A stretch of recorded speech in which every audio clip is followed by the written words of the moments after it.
heard recently from our friend Bob in Colorado, better known as Parthens, his pen name. He was telling me, I believe it was somewhere in the Midwest, a town that was having troubles, drug problems, crime problems, and a few of the Christian churches got together and decided to pray about it. They started watching, as we call it, which is a term for praying.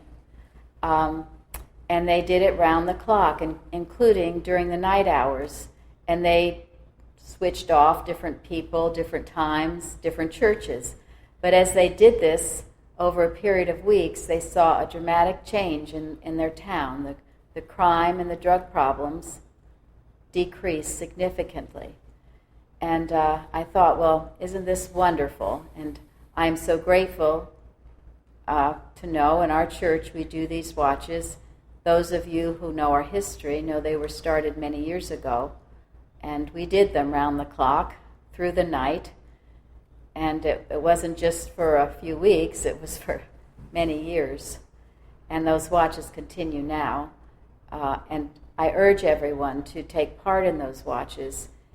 Our Unity watches 3 times a week, and also to watch individually during the day, a time that you would like to pick, which is good for you, and to pray.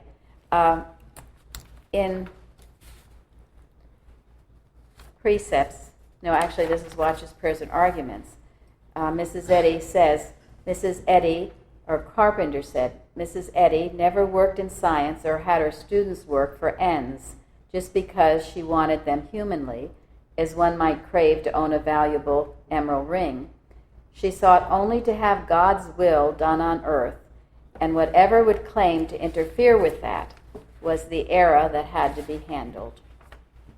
And this is the key, the motive, and the purpose to any prayer, to any watch, not to be outlining what you or I or we want to have done, but to know we want God's will to be done on earth, and that God's will always brings blessing and healing.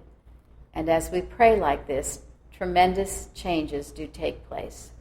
I'm so grateful that we can have this outreach, that we reach out to help all mankind, wherever the need is.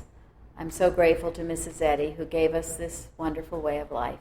And thank you for those beautiful readings tonight. Thank you.